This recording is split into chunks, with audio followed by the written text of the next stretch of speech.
Hey guys, kwa majina naitwa Willis Comedian. Yani pale nilipopata ajali wakaja kuniambia kwamba mimi nimeiba wakati mimi sijacheza hata mpira, sikuwepo kwenye huo ugomvi.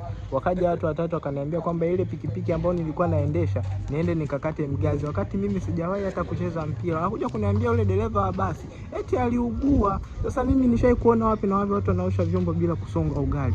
Hapana. Wakaniambia kwamba ile bichi watu huwa wanapigana sana mapanga. Sasa wale mawe yalivyokuwa yanarushwa, nikaja kugundua kwamba kumbe umeme uwezi ukaingia nao ndani ya maji. Kumbe ile chemchemu ile ilikopo tayari wameshaitengenezea biriani, afu pikipiki inakuja inapita juu ya road. Wanapaa juu kule angani, wanakuja wanachemsha maboga yao afu mimi sipati hata sifuri. Wengine kwaga napataga tu 0.5. Wanakuwa wananiambia kwamba hivi, wewe kwenye hicho chama hutaki kuingia kwa sababu hii juisi sawa, tayari mtu ameshakuja hapa, ameingia chooni mpaka katoka. Wewe ulikopo wapi wakati wenzako wanagaiwa pilau?